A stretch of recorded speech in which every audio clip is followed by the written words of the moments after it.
Hey, I'm Meggie Kay. So, I have taken a 23andMe DNA test recently, and today I'm going to open it and find out the results. Basically, I've wanted to do one of these DNA tests for so long, like years and years and years. Before they were popular, I wanted to do one. And then a few years ago, they became really popular and like every YouTuber out there was doing a DNA test, but I was living in Japan and they don't really ship to Japan. But now that I'm back in Canada, I can actually do one of these tests. And yeah, so I saw an advertisement that they were on sale. It was like a 50% sale. And I was like, yo, now's my chance. I can save, $100 and something because it's 50% off right now. And yeah, maybe two to 3 weeks ago, I mailed it off and I got an email yesterday, the day before, that my results have come in and I can, check out my results. Being a traveler and coming from a country like Canada, no matter what you look like, you kind of get the question like, what are you really? Like, what's your background? What's your ethnicity? What goes on there? And the best answer I could give is generic white girl. I don't really know like what kind of white girl I am. And when people ask like, oh, what's your background? And you just say generic white girl, it's a little disappointing and it's a little lackluster, and people are like, oh, okay, like you don't have a better answer? You don't know what kind of white girl you are? No, I actually don't. I feel like it's probably a common thing if you're from a country like Canada that is based off of immigration and you're clearly not native. You don't really know what your background is when you're, a 5th, 6th generation born and raised Canadian like me. We can't really like pinpoint the specific person or people who immigrated to Canada. That information has just kind of been lost over the generations. In my case, and like my predictions and what I think this is gonna say based on the very little bit of information I know, I'm definitely Irish.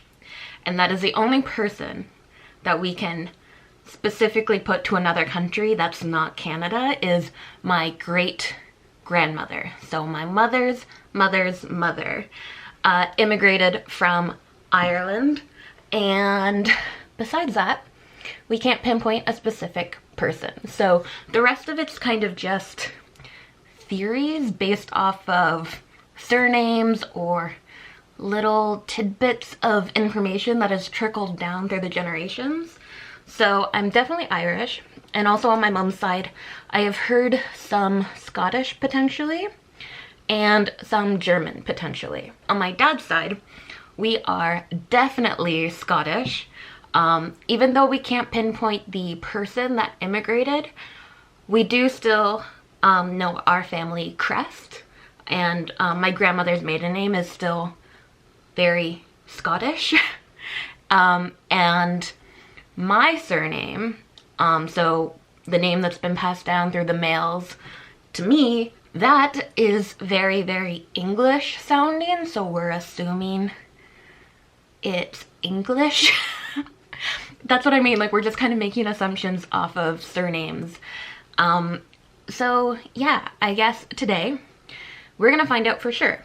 So when it comes to the actual results, what I am predicting is that I am at least 75% British Irish, around there. If I am less than 75% British Irish, I will be a bit surprised, just because of what I said with our assumptions, the little bits we do know. I'm assuming I'm mostly Scottish and Irish, little bit of English in there, so that's why I'm thinking 75% at least British Irish.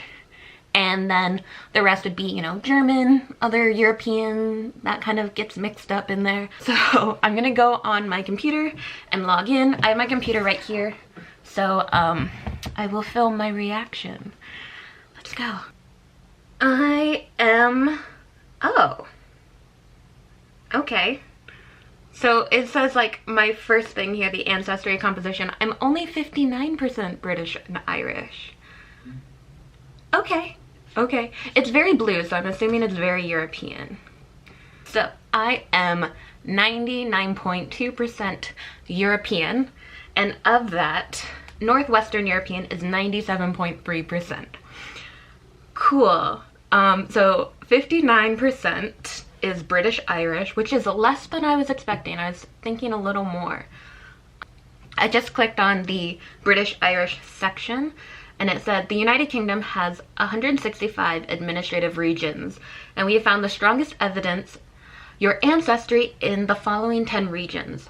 One being Glasgow City, which makes sense. I know I am Scottish. And then Greater London, Belfast. Okay. What is this? The Highlands. That's what I was kind of expecting. I was expecting like Scottish and then the Highlands because my grandmother's maiden name, I said, is very Irish, and it's McKay.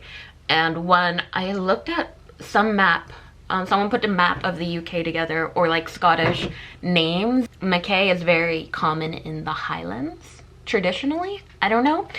It was like a random map I saw on some random website. I don't know if there's any accuracy. Oh, but that's cool. So it's, for some reason, London. But the rest of it's like northern England and Scotland. And then there's Ireland. My likely matches in Ireland are Dublin, which is the place my great-grandmother is from, is Dublin. But also Cork. Okay, that's cool. I like how they break that down a little bit. But let's go back and look at the other parts of my ancestry. So 18% French and German.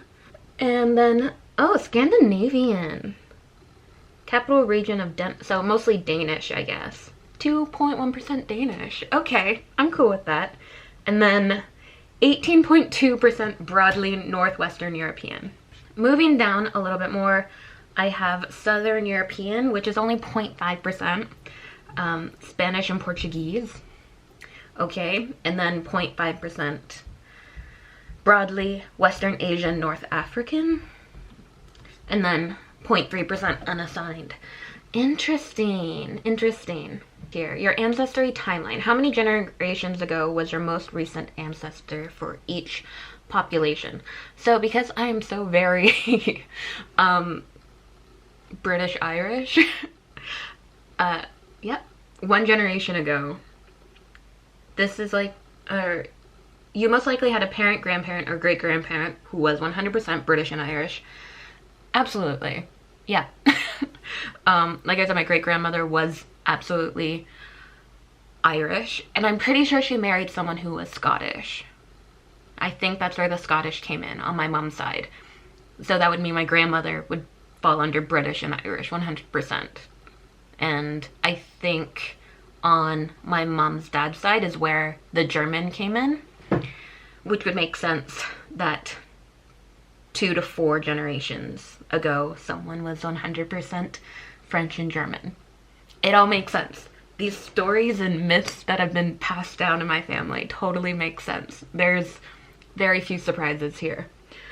The Spanish and Portuguese is a little bit more surprising. I wasn't expecting Spanish.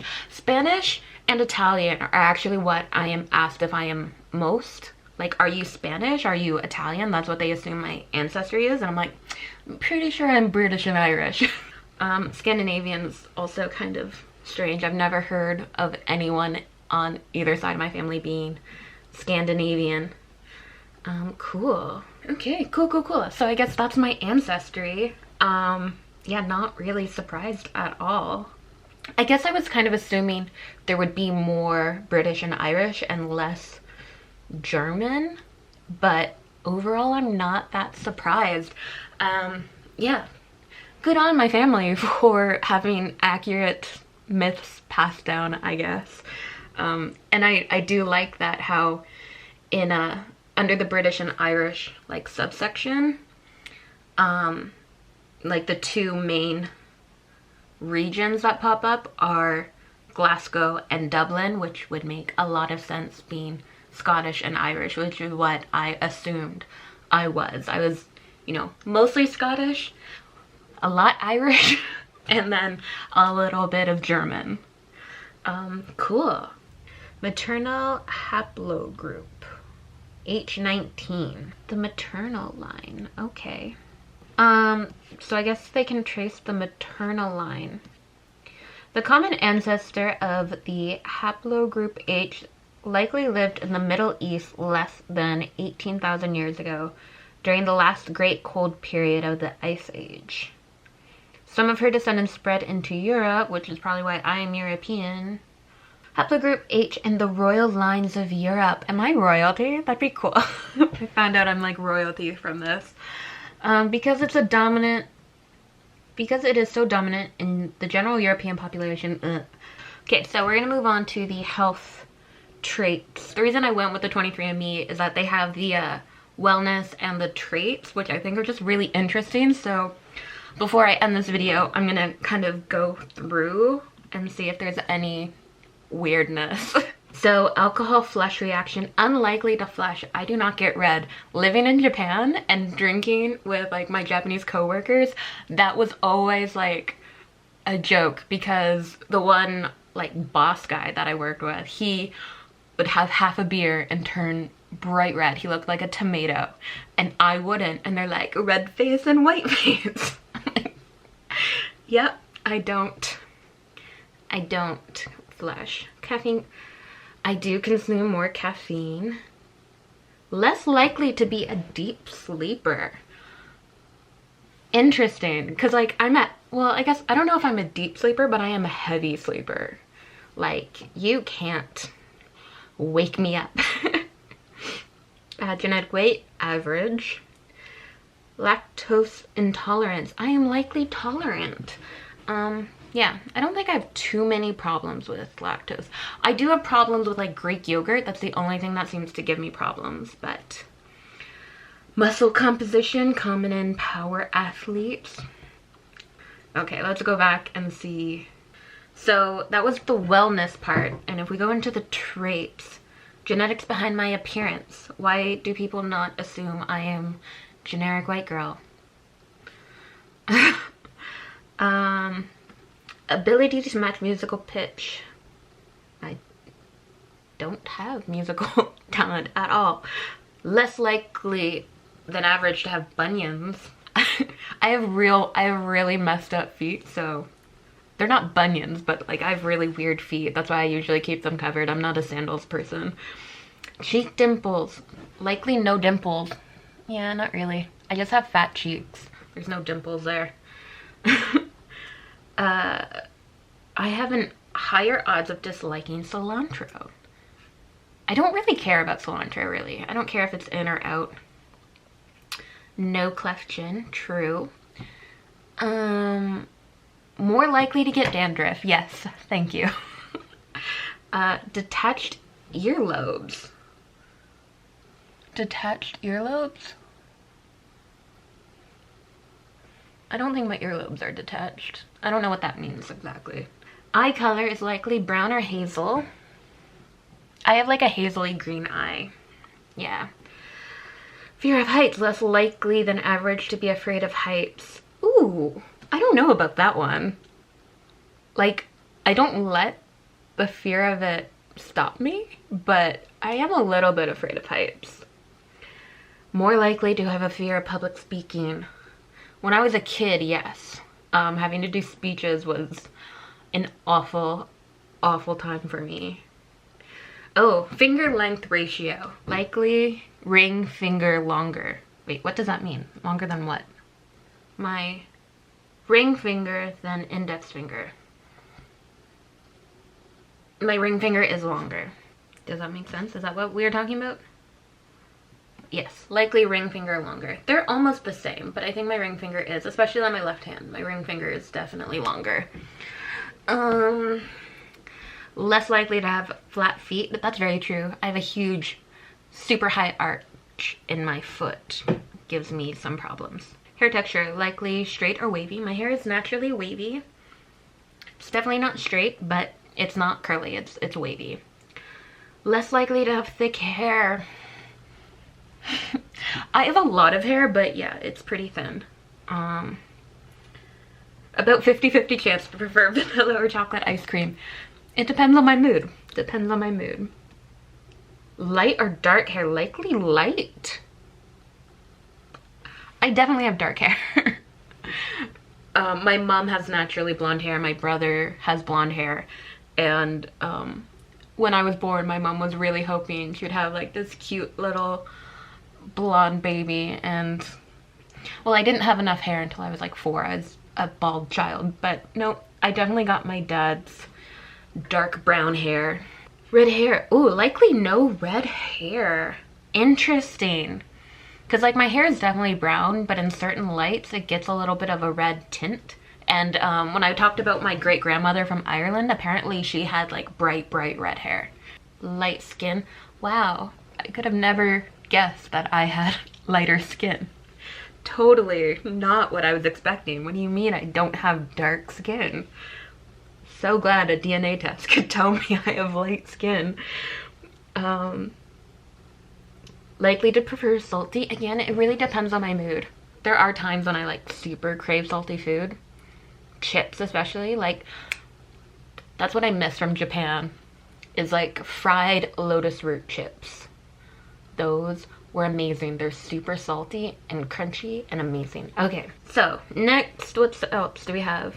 Likely second toe longer. Yes, I have a very long second toe. I pick things up with my feet. That's why I say I don't show my feet. They're weird looking. Likely at least a little unibrow. I tweeze my eyebrows like it's no one's business. Like these take a good like hour to get in check. I should really like, if I had money to go and get my eyebrows done professionally, I would, because it's a lot of maintenance. Wake up time. Likely to wake up around 8:48 a.m. That is really specific. I'm gonna click on this one. Why is that so specific? I mean, it's not wrong. Like, now that I don't have like a full-time job right now and I'm kind of just like doing my thing online, that's the natural time I kind of wake up if I don't set an alarm. Huh. Interesting. Why do they say this? Our biological sleep rhythm affects blah blah blah. Okay, so apparently I'm a morning person. I wouldn't say I'm a morning person, but I am the most productive in the morning. Like if I get up early and I like just get shit done, I am super productive in the day. But I think I'm naturally a very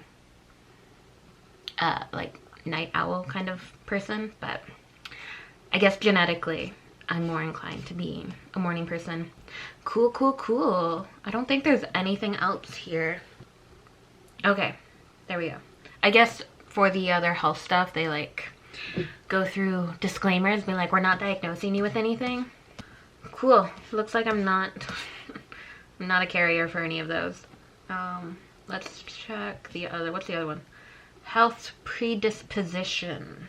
I have an increased risk of age-related macular degeneration.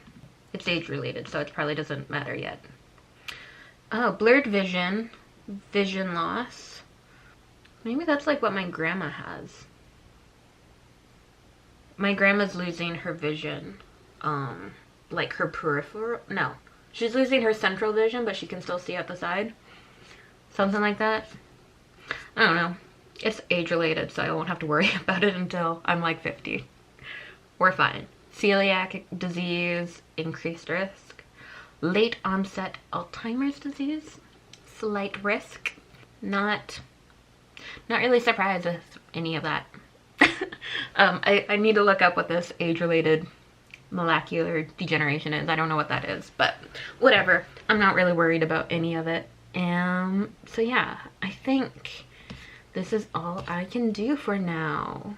Okay, so yeah, I guess that is it for this video. There's like a thing here where you can like find family members and whatever, but I don't think you need to see that stuff. I don't think that's relevant to this video. And this video is probably long enough already. So, yeah. That's it for this video. If you liked it, give it a thumbs up and subscribe because I'll be back with more videos soon.